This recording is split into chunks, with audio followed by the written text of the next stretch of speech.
الحمد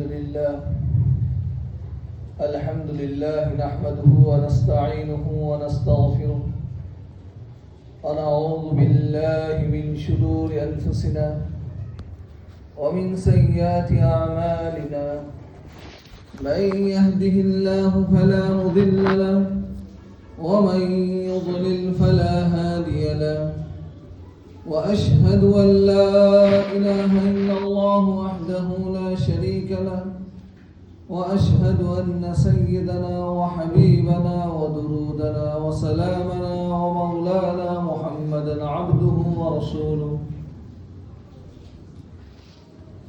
أما بعد فأعوذ بالله من الشيطان الرجيم بسم الله الرحمن الرحيم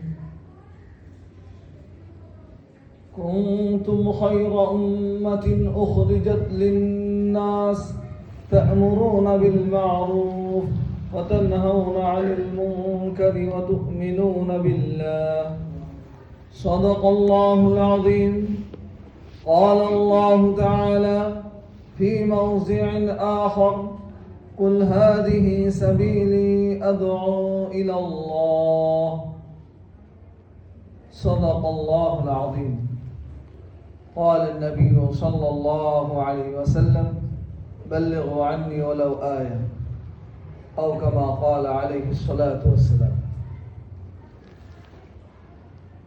محترم دوستو बुजुर्गों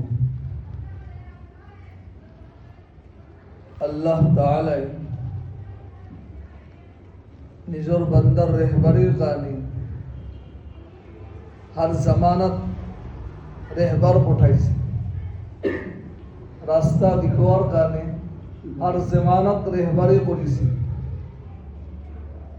और अल्लाह ताला आमार उपरत ईमान कराम হয় ईमान एहसान হয় যে আল্লাহ তাআলাই এইটুয়ে বিচাৰিছে যে মোৰ বান্দা কেনেকৈ শয়তানৰ ৰাস্তাৰ পৰাই মোৰ ৰাস্তাত ঘূৰি আহিব পাৰে এইকাৰণে আল্লাহ তাআলাই বান্দাৰ ওপৰত বান্দাৰ কানে रहबर পঠাইছে আৰু আল্লাহ তাআলাই নিজৰ সিফাত এনেকৈ বয়ান কৰিছে হে বান্দা তোমালোকে যেনেকুৱা ভাবিছা মই হেনেকুৱা নহয় মইতো আল্লাহ হয় মা আরহামুর রাহিমিন হয় वा अंत अरहमुर राहिमीन अमी जी दुआ कौन या अल्लाह तू ही रहम करने वालों में से सबसे ज्यादा रहम करने वाला है ये तो अल्लाह ताला निजर जातर सिफत निजे बयान करिছে आन হয়তো বান্দা এনেকৈ ভাবিব পাৰে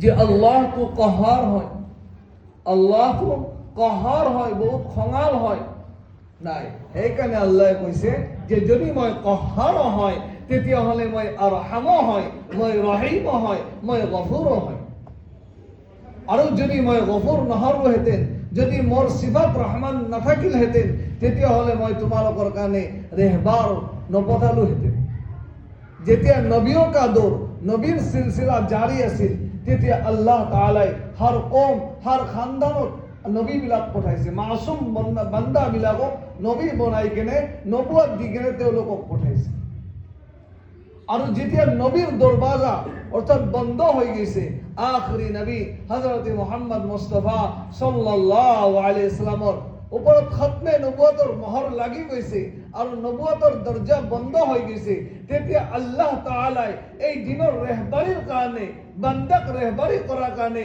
হৰ জামানত এনেকুৱা শখসিয়ত पैदा কৰিছে যাৰ দ্বাৰা আল্লাহ তাআলা গোটেই আলামত দুনিয়াৰ কাম লৈছে দিনৰ কাম লৈছে যেতিয়া মানুহ দেখা পালে যে এনেকুৱা এটা জামানা আহি আছে যে যিটো জামানাত মানুহ জাহালাতত পৰি গৈছে ইলম নাইকিয়া হৈ গৈছে হালাল হাৰামৰ তমিজ নাইকিয়া হৈ গৈছে তেতিয়া আল্লাহ তাআলাই কাসিম আহমদ নানতুই রহমাতুল্লাহ আলাইহি এই হিন্দুস্তানৰ সৰজমিনত पैदा কৰি দিছে যার দ্বারা আল্লাহ তাআলাই মাদ্রাসার কাম লৈছে अल्लाह ताला तो कहो विसर से हे कासिम अब ऐसे नहीं चलेगा अब तो ऐसे चलेगा कि बंदे को इल्म होना जरूरी है और ना बंदे के अंदर हलाल हराम की तमीज जो है वो खत्म हो चुका है, तब अल्लाह ताला ने देवबंद के अंदर कासिम अहमद नानोतई को खड़ा किया। और कासिम अहमद नानोतई द्वारा अल्लाह ताला दिनर खिदमत लैसे, মাদ্রাসার ইলমের খিদমত লইছে। আর যেতিয়াই গম পালে যে বান্দার তাতে ইসলাহর জরুরত আছে, দিল সাফাই জরুরত আছে, যে হিন্দুস্তানের সারে জমিনত মানুষ যি আছে ইরতিদাদত পড়ি এখানে গুমরাহ হয়েছে, তেতিয়াই আল্লাহ তাআলা খাজা মুঈনুদ্দিন চিশতি রহমাতুল্লাহ আলাইহি পয়দা করেছে, যার হাতত থেকে 90 লাখ মানুহে ইসলাম গ্রহণ করেছে। আর যেতিয়া ইউহি দিন গয়া যে ইলম আছে এতিয়া, কিন্তু ইলমৰ দ্বাৰাই আম অমুমি ফায়দা হওয়া নাই, ইলমৰ দ্বাৰাই অমুমি ফায়দা হওয়া নাই। অমুমি ফায়দা মানে যে এনেকুৱা এটা ফায়দা য'ত নেকি সকলো তবকাৰ মানুহ আহি কেনে ফায়দা উঠাব পাৰে, সেনেকুৱা এটা প্লেটফৰ্ম এই উম্মতৰ কাৰণে পোৱা নাই। ইলম সেইসকল মানুহৰ কাৰণে হৈ গ'ল যিসকলে খাস মাদ্ৰাসাত আহি কেনে ইলম হাসিল কৰে, তেওঁলোকৰ কাৰণে ইলম থাকি গ'ল। কিন্তু যিবিলাক আম মানুহ আছে, যিয়ে নেকি মাদ্ৰাসাত আহিব নোৱাৰে, যিয়ে নেকি ইলমৰ বিষয়েও জ্ঞান নাই, তেওঁলোকে কেনেকৈ ফায়দা উঠাব? তেতিয়া আল্লাহ তাআলাই এনেকুৱা এটা ৰেহবাৰ দুনিয়াৰ বুকুত খাৰা কৰিলে যে যাৰ দ্বাৰাই এনেকুৱা এটা কামৰ জৰুৰত আছিল, যিটো কাম আম খাস সকলোকে ফায়দা পৌঁছায়, সেনেকুৱা এটা কামৰ জৰুৰত আছিল। তেতিয়াই আল্লাহ তাআলাই মৌলানা ইলিয়াস সাহেব ৰহমাতুল্লাহ আলাইহি খাড়া কৰি দিছে। আৰু তেখেতৰ দ্বাৰাই আৰু মৌলানা ইলিয়াস সাহেব ৰহমাতুল্লাহ আলাইহিৰ সওয়ানি তেখেতৰ জীবন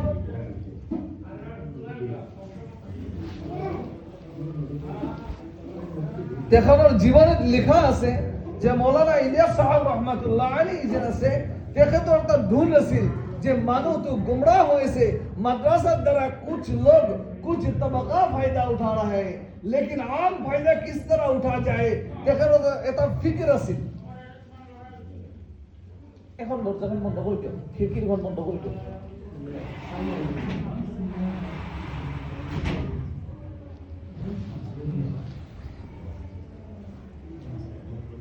যে তেখেতে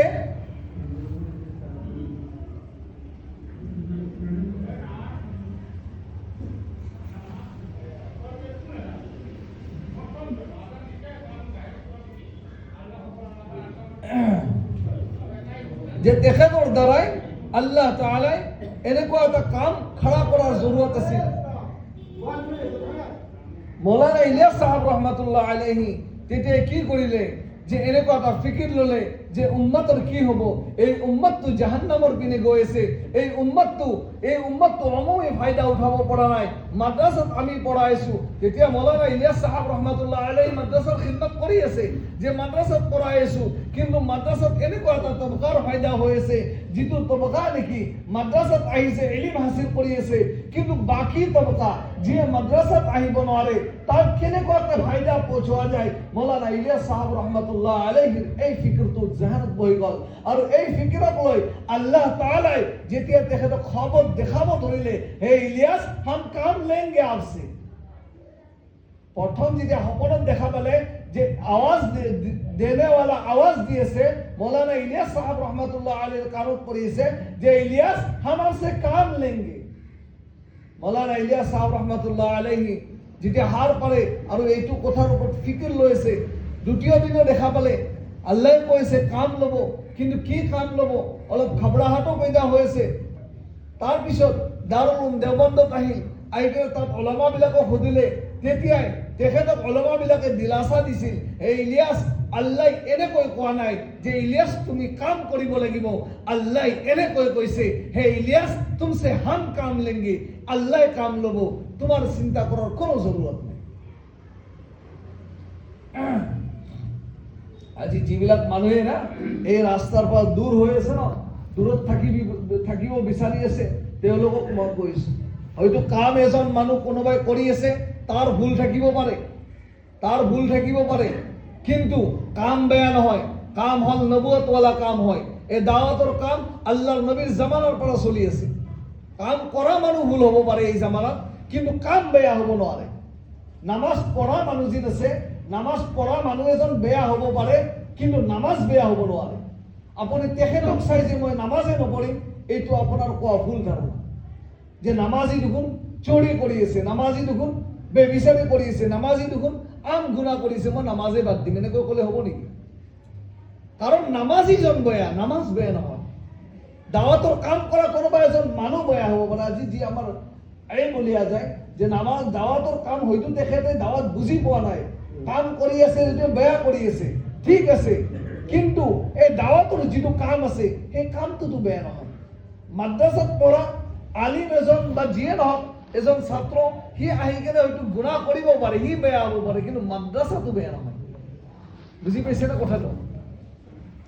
যে মৌলানা ইলিয়াছ সাহেব ৰহমাতুল্লাহ আলাইহি দ্বাৰা যেতিয়া প্ৰথম কাম লৈছিল, আৰু তেখেত যেতিয়াই এনেকুৱা এটা দাওয়াত প্ৰথমৰ পৰা আছে, সকলো নবী দাওয়াতৰ কাম কৰিছিল, আৰু আল্লাহৰ নবী সাল্লাল্লাহু আলাইহি ওয়াসাল্লামক প্ৰথম আল্লাহ যেতিয়াই নবুৱত দিছিল, নবুৱত দিয়াৰ পিছত যেতিয়া গম পালে যে আল্লাহৰ নবী সাল্লাল্লাহু আলাইহি ওয়াসাল্লামে দাওয়াত দিছে কিন্তু চুপকে চুপকে, তেতিয়া আল্লাহ কৈছিল, হে মোহাম্মদ अब चुपके दावत देने की जरूरत नहीं है, अब तो ऐलान कर दो मैं अल्लाह হয়, মই আল্লাহ এজন বুলি কোৱাতে তুমি কিয় ভয় কৰিব লাগে? মোৰ দাওয়াত দি আছা, যিয়ে নেকি গোটেই দুনিয়া চম্ভালি আছো, কৈ দিয়া, এলান কৰি দিয়া, এক আল্লাহৰ ইবাদত কৰা।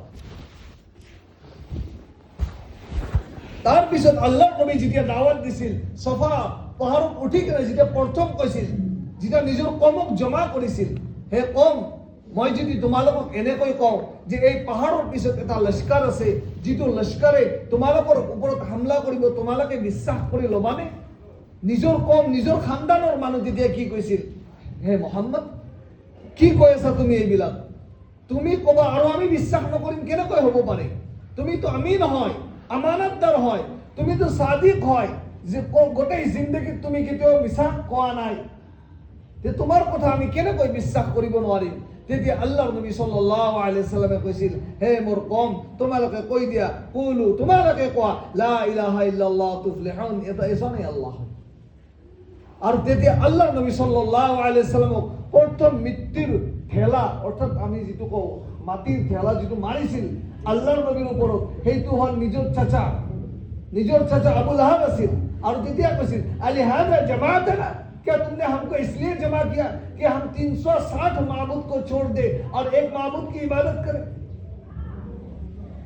আল্লাহ নবীও দিনে এই দাওয়াতৰ খাতিৰত কোৰবানি দিছে, কোৰবানিৰ পিছত এই দিন আহিছে, আৰু এই দিনৰ আমাৰ যিবিলাক আকাবিৰ আছে, সেই আকাবিৰ সকলৰ কোৰবানিৰ বাদলাতত এই কাম আমাৰ তাত পৌঁছিছে। মামুলি কোৰবানি নহয়। মৌলানা ইলিয়াছ সাহেব ৰহমাতুল্লাহ আলাইহি বহুত মালদাৰ ঘৰৰ ল'ৰা আছিল, শেহজাদা আছিল। যেতিয়া প্ৰথম দাওয়াতৰ কাম, সেইকাৰণে মই কওঁ যে আমি যি দাওয়াতৰ কাম কৰোঁ, সবানি আপুনি হিষ্ট্ৰী পঢ়ক, গম পাব যে দাওয়াতৰ কাম কেনেকৈ আহিছে। সেই দাওয়াতৰ কাম আমি কিমান মেহনতৰ, কিমান বাৰিক কাম হয়, এইটো কাৰ কাম হয়, হিষ্ট্ৰী পঢ়ক, তাৰপিছত গম পাব আমাৰ আকাবিৰে কিমান মেহনতৰ পিছত এই কাম আমাৰ তাত পৌঁছাই দিছে। মেয়তৰ যিবিলাক আছিল সেইবিলাক গাঁৱৰ আছিল, পঢ়া শুনা নাছিল, বাস হাজিৰা কৰিব গৈছিল। মৌলানা ইলিয়াছ সাহেব রহমাতুল্লাহ আলাইহি রাস্তাত রকি আছিল, আর রকি দেখি কেনে কৈছিল, ভাই ক'ত যাই আছা? যে মোল্লাজি আমি তো মজদুরি কৰিব যাইছো। ভাই তোমালোকক হাজিৰা কিমান দিয়ে? বোলে হাজিৰা ইমান টকা দিয়ে। আচ্ছা তোমালোকে আহি যোৱা, মই দিম তোমালোকক এইখিনি পইচা। তাৰপিছত মৌলানা ইলিয়াছ সাহেব ৰহমাতুল্লাহ আলাইহি এই দিল্লীৰ যিটো বাংলাৱালী মছজিদ হয় নিজামুদ্দিন, তাত কি কৰিছিল তেওঁলোকক কৰিছিল যে ভাই গোসল কৰাই লৈছিল, গোসল কৰাই কেনে অজু কেনেকৈ কৰে চব দেখাই দিছিল, মুছল্লা পাৰি দিছিল। বাছ তোমালোকে একো কৰিব নালাগে, ইয়াত বহি কিনে লা ইলাহা ইল্লাল্লাহ পঢ়ি থাকে। খানা দিছিল, নাস্তা দিছিল, গধূলি যেতিয়া যাব, শাম যেতিয়া হ'ব, তেওঁলোকৰ মজদুৰি দি কিনে পঠাই দিছিল। আৰু কেতিয়াবা কৈছিল যে ল'ৰা তোমালোকে এটা কাম কৰা, অমুক জেগাত এজন আমাৰ মুছলমান ভাই আছে, তাত যোৱা, তাত যাই কিনে বাছ এনেকৈ কোৱা যে ভাই নামাজত আহিবি, বেলেগ একো ক'ব নালাগে। এনেকৈ মৌলানা ইলিয়াছ সাহেব রহমাতুল্লাহ আলাইহি দাওয়াতৰ কাম শুৰু কৰিছিল। আৰু তেখেতৰ যিটো প্ৰথম জামাত আছিল, প্ৰথম জামাত তেখেতৰ সৱানেত লিখা আছে প্ৰথম জামাত লৈ গৈছে, লৈ যোৱাৰ পিছত তাত এজন নৱাব সাহেব আছিল, দেখা পালে জামাত আহিছে, তেতিয়া ক'লে তুমি ইলিয়াছ নেকি? কৈছে মই ইলিয়াছ হয়, আজি মোৰ ঘৰত দাৱাত আছে। কেতিয়া? মাগৰিব বাদ। মৌলানা ইলিয়াছ সাহেব ৰহমতুল্লাহ আলাইহি কৈছিল যে আমাক দাৱাত নালাগে, আমি গোটেই সামান লৈ আহিছোঁ। আগৰ দিনত যেতিয়া জামাতবিলাক গৈছিল গোটেই সামান লৈ গৈছিল, খোৱাৰ পৰাই চব বজাৰ কৰি লৈ গৈছিল। কৈছে আমি গোটেই লৈ আহিছোঁ, আমাক দাৱাত নালাগে। কিন্তু নৱাব সাহেব হৈ যেতিয়া ইছৰাৰ কৰিলে, ঠিক আছে কবুল কৰি ল'লে। কবুল কৰি লোৱাৰ পিছত তেখেতৰ ভায়েকজন আহিছে, ভায়েকজনে কি কৈছে যে তোমালোকক যিটো মাগৰিব বাদ দাৱাত দিছে সেইটো মাগৰিব বাদ নহয়, ইশাবাদ।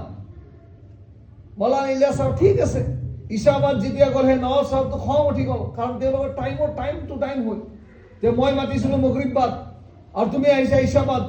আন বান যিমান পাৰে সিমান শুনাই দিলে মৌলানা ইলিয়াছ সাহেব ৰহমতুল্লাহ আলাইহি। মৌলানা ইলিয়াছ সাহেব ৰহমতুল্লাহ একো কোৱা নাই, খামোশ হৈছে। হালাকে সৰু ভায়েকটোও কাষত আছে, যিয়ে নেকি কৈছিল যে মাগৰিব বাদ নহয় ইশাবাদ। মৌলানা ইলিয়াছ সাহেব ৰহমতুল্লাহ আলাইহি যদি এনেকৈ ক'লেহেঁতেন যে ভাই আমিতো মাগৰিব বাদ আহিব খুজিছিলোঁ, কিন্তু আপোনাৰ ভাইয়ে কৈছে যে ইশাবাদ দাৱাত দিছে, কিন্তু একো কোৱা নাই। ইয়াত কিতাবত লিখা আছে মৌলানা ইলিয়াছ সাহেব ৰহমতুল্লাহ আলাইহি এনেকৈ হাত লৈ কিনে ধাক্কা মাৰি দিছিল যে তোমালোকে এনেকুৱা হয়, তাবলিগ ৱালা এনেকুৱা হয়, টাইমৰ মূল্য বুজি নাপা, অক্তৰ মূল্য বুজি নাপা, আৰু খাই আছে দস্তাৰখানা। মৌলানাই আমি হলে কি ক'লো হয়, আৰে ভাই তোৰ খাব আহিছোঁ নেকি, নাখাওঁ তোৰ খানা, গুচি আহিলো হয়। দস্তাৰখানা পাৰি দিছে, গালি শুনি আছে, খানা খাই আছে। তাৰপিছত যেতিয়া আহি গ'ল, অহাৰ পিছত সাথীবিলাকে সুধিলে যে হজৰত আপুনিতো এইখিনি কৈ দিলে আপোনাৰ মামলা সলভ হৈ গ'ল যে আপোনাৰ ভাইয়ে আমাক ইশাৰ পিছত আহিব দিছে। তেতিয়া কৈছে নহয় ভাই, এই কাম যিটো আছে এইটো কামে জোৰ পেইদা কৰিব খুজিছে, তোৰ পেইদা কৰিব খোজা নাই। মই যদি এনেকৈ কৈ দিলে হতে যে আপুনি মাগৰিব বাদ দিছিলে হয়, কিন্তু আপোনাৰ সৰু ভাই যাই কিনে ইশাৰ বাদ মোক দাৱাত দিছে, তেতিয়াহ'লে দুয়ো ভাইৰ মাজত কাজিয়া হ'ল হয়, আৰু দুয়ো ভাইৰ কাজিয়া দুয়োৰে ৱাইফৰ কাজিয়াটো গুচি গ'ল হয়, আৰু দুয়ো अलग अलग হৈ গ'ল হয়। আৰু মই নিবিচাৰো যে ইলিয়াছ কি वजह से एक घर में तोड़ पैदा हो। এহে কাম। এনেকুৱা আকাবিৰসকলে এনেকুৱা আমাক সবক দি গৈছে এটা যে এনেকুৱাকে দিনৰ কাম কৰা যায়। তাৰপিছত মৌলানা ইলিয়াছ সাহেব ৰহমতুল্লাহ আলাইহি আখৰি লম্বা বহুত কাৰগুজাৰী লম্বা আছে, তেখেতে কেনেকৈ কাম শুৰু কৰিছে, কেনেকৈ খতম কৰিছে, ইয়াৰ কোনো হিষ্ট্ৰী বয়ান কৰিব নোৱাৰি। কিন্তু মৌলানা ইলিয়াছ সাহেব ৰহমতুল্লাহ আলাইহি যেটো আখৰি মাৰহালা, যেতিয়া মৌলানা ইলিয়াছ সাহেব ৰহমতুল্লাহ আলাইহি তাত অলপ আৰ কোনো ধৰণৰ টকা দিবলৈ নাই, কোনো ধৰণৰ টকা দিবলৈ নাই, সব বিলাকক মজদুরি অর্থাৎ লা ইলাহা ইল্লাল্লাহ তাসবিহ লগাই দিছে, দাওয়াতত লগাই দিছে। এইদিন আখরি দিন যে নাকি নিজর বিবির যেটো আছে, নিজর বিবির গলৰ যেটো জেৱাৰ আছে অৰ্থাৎ নেকলেস আছিল, সেইও বিক্ৰি কৰি কেনে ইহঁতক পইচা দিছে। কিন্তু আখৰি দিন এনেকুৱা হৈছে যে মৌলানা ইলিয়াছ সাহেব ৰহমতুল্লাহ আলাইহি মুসল্লা পাৰি লৈছে, পাৰি লৈ কেনে বস দুয়াত আছে, আৰু দুয়া এনেকৈ কৰি আছে, হায় হায় রে ইলিয়াসর दुआ। मौलाना इलियास साहब रहमतुल्लाह अलैह को ऐसे, हे अल्लाह इतने दिन मेरे पास माल था, मैंने उन लोगों को दिया, मैंने उन लोगों को मेरे जरिए तूने खिलाया, मैंने सब कुछ किया, है मेरे अल्लाह आज मेरे पास माल नहीं है, आज मेरे पास कुछ नहीं है, आज मेरे पास इनको देने के लिए कोई नहीं है। ऐसा लग रहा है जैसा कि अल्लाह के नबी बदर के मौके पर ऐसे दुआ की थी, हे अल्लाह अगर तू इस जमात को आज खत्म कर देगा तो याद रखना इस जमीन पर तुझे सजदा करने वाला कोई नहीं होगा। इसी तरह मौलाना इलियास साहब रहमतुल्लाह अलैहि ये दुआ मांग रहा है, हे अल्लाह अगर तूने आज उनको नामुराद किया, नाकाम किया, तो तेरे दिन पर चलने वाला कोई नहीं होगा। ऐसा लग रहा है जैसे कि अल्लाह के नबी की दुआ और इलियास की दुआ दोनों में कोई फर्क नजर नहीं आ रहा है। बस इलियास रो रहा है और अल्लाह को कह रहा है, अल्लाह का रहा। उस दिन अल्लाह को काम लेना था, इलियास से काम लेना था, तो अल्लाह ने क्या किया, अल्लाह की तरफ से बस मदद आई। वो जो मेवात के साथी है, जी मेवातर जी साथी আছিল, তেওঁলোকে দেখা পালে যে হযরতে কামৰা বন্ধ কৰি দিছে আৰু দি কেনে কান্দি আছে আৰু কৈ আছে যে আজি দিবলৈ একো নাই, আল্লাহৰ লগত তাল্লুক হৈছে। দুৱা খতম কৰিছে, কৰাৰ পিছত সাথীবিলাকৰ সন্মুখৰ পিনে চাইছে, চাই কেনে কি কৈছে, ভাই মইতো ইমান দিনে তোমালোকক মাতি আনো, লা ইলাহা ইল্লাল্লাহ কৰিব দিওঁ, নামাজ পঢ়িব দিওঁ, আৰু লাষ্টত মই খানাও দিওঁ তোমালোকক, আৰু মজদুৰেও দিওঁ। ভাই আজি মোৰ তাত দিবলৈ একো নাই, এতিয়া তোমালোকৰ কথা, মই কি কৰিম? মোৰ তাত একো নাই। আজ তো ইলিয়াস কাংগাল হৈ গয়া है। তাৰপিছত সেইবিলাক সাথী ধাৰে মাৰ কাৰ কান্দিবলৈ ক'বলৈ ধৰিছে, হজরত जी आपको नहीं देना था, देना तो हमको था। আপুনি আমাক দিব নালাগিছিল, আমি দি কেনে আপোনাৰ পৰা এই কাম শিকিব লাগিছিল, কিন্তু আপুনি আমাৰ ওপৰত এহসান কৰিছে যে আপুনি আমাক দি কেনে এই কাম শিকাইছে।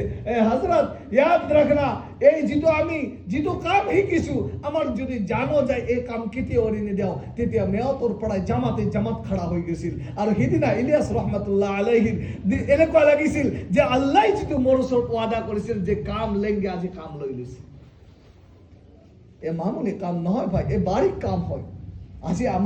আজি আমি দিনৰ কামক আমি মজাক কৰি লৈছো যে এই বাস দাওয়াত তবলিগ আহিছে, মাদ্রাসা আহিছে, বাস মজাক বনাই লৈছো। মজাক নহয় এই কাম, এই কোরবানি আছে, যাৰ কোৰবানি আছে শুনে গম পায় যে এই কাম কেনেকুৱা কাম হয়, ইয়াৰ আহমিয়ত কেনেকুৱা হয়।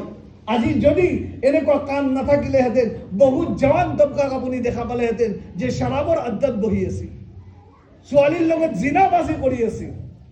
বহুত এনেকুৱা মানুহ দেখা পালেহেঁতেন যি নেকি দিনত অপেন মদ খাই আপোনাৰ মহল্লাত ঘূৰি থাকিলে, যদি এই কাম নাথাকিলেহেঁতেন।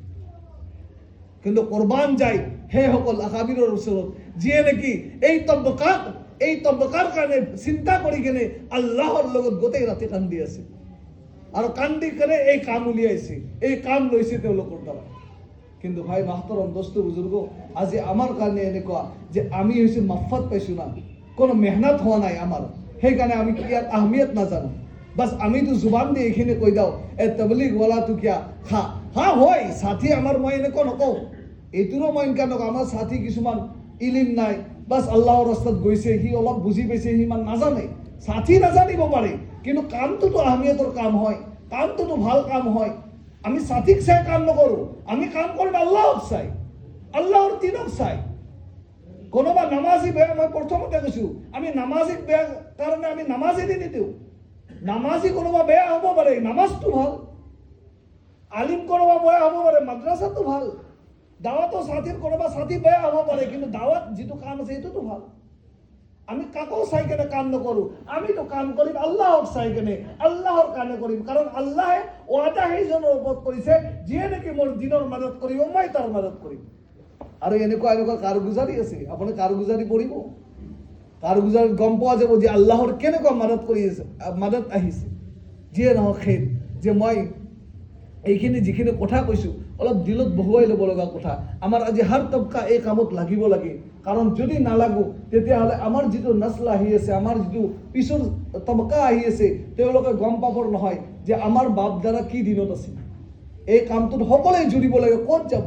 সকলোৰে ওপৰত জৰুৰী হয়, সকলোৰে ওপৰত জৰুৰী। আপুনি যদি নামাজ পঢ়িছে, এজন মানুহক কোৱা যে আপুনিও নামাজ পঢ়ক, আপোনাৰ ওপৰতো জৰুৰী হয়।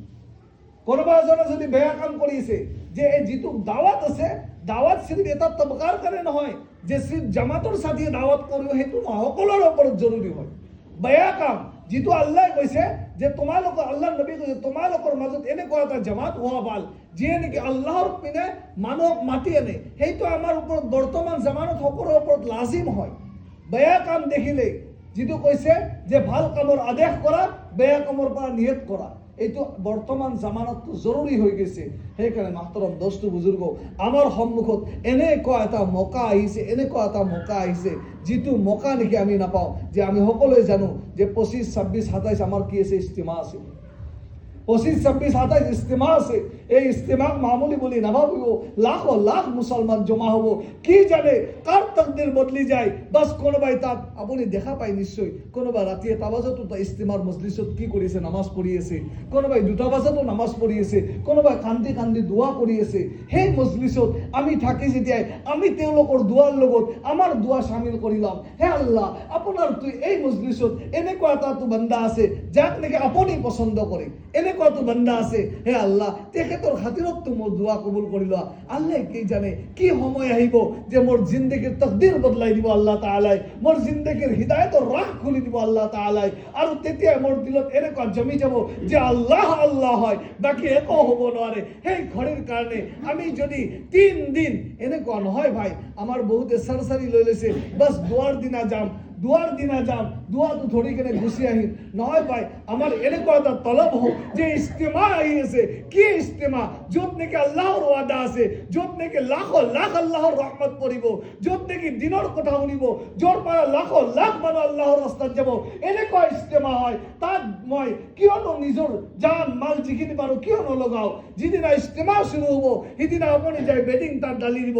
ইস্তেমা দোৱা খতম হ'ব আপুনি গুচি আহিব আপুনি তাৰ নূৰ লৈ আহিব আপুনি আল্লাহৰ ৰহমত লৈ আহিব আল্লাহৰ পৰাই এনেকুৱা এটা আৱাজ আহিব সিদিনাই যে আজি মোৰ যিমান বান্দা জমা হৈছিল মই সকলোৰে মাগফিৰত কৰি দিছোঁ আৰু সিদিনা আপুনিও তাত শামিল হৈ যাব সুবহানাল্লাহ ভাই সেইকাৰণে যিন আছে আমি দুৱাৰ অপেক্ষাত নাথাকোঁ যে দুৱাৰ দিনা যাম দুৱাৰ দিনা যাতে দুৱাটো ধৰি গুচি আহিম এজন মানুহ 3 দিন তাত এনি টাইম নামাজ পঢ়ি আছে দিনৰ মেহনত দিনৰ কাম কথা শুনি আছে আৰু এজন মানুহ বাছ 2 মিনিটত যাই দুৱাটো ধৰি আছে হ'ব পাৰে নেকি একে হ'ব পাৰে নেকি নোৱাৰে ন কাৰণ এখেতৰ মেহনত লাগিছে এখেতে চৰ্দিৰ মছামৰ অলপ ঠাণ্ডাও খাইছে বুজি পাইছে না এই মেহনতটো আৰু 1 ঘণ্টাৰ কাৰণে এজন মানুহ যাই কিনে দুৱাটো কৰি এই দুটাৰ বৰাবৰ হ'ব নোৱাৰে আল্লাহ নবী কোৱা নাই জানো এজন সাহাবাই যেতিয়া ক'লে যেতিয়া জিহাদৰ কাৰণে পঠালে তেতিয়া এজন সাহাবাই ক'লে কিয়নো এনেকুৱা কৰি লওঁ যে আজি আখৰি জুম্মা হৈ আহি পাওঁ নে নাপাওঁ আল্লাহৰ নবীৰ পিছত জুম্মাটো পঢ়ি লওঁ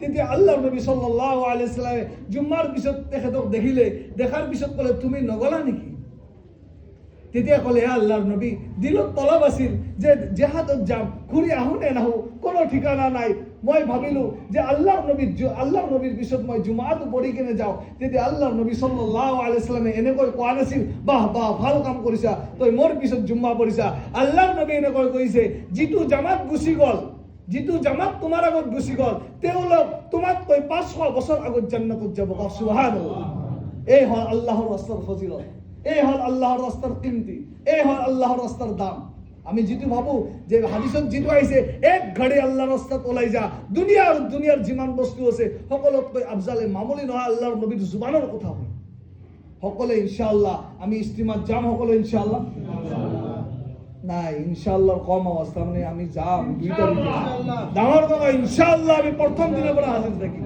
সকলে দলে বলে জামাত হয়ে যাম সকলে এক লগত গাড়ি করে যাম কত যাম আল্লাহর রাস্তাত যাম সকলে যেটা মিলি যাম আল্লাহ আমাদের এরকম মাগফিরত করে দিব সকলে যাম ইনশাআল্লাহ 25 তারিখের পর ইস্তেমা আমি যেটা 24 তারিখে যাব পারো রাতে যাই গেলে 24 25 26 27 আমি 3 দিন লগাবো পারো আর আহার তামত ভাই আমি নিজে আমার নিজের তা ভাল লাগবে যে আমি এটা কিবা করি আইছি সকলে ইনশাআল্লাহ আল্লাহ তাআলা আমার কথা তৌফিক দিও ওয়া আখির দাওয়ানা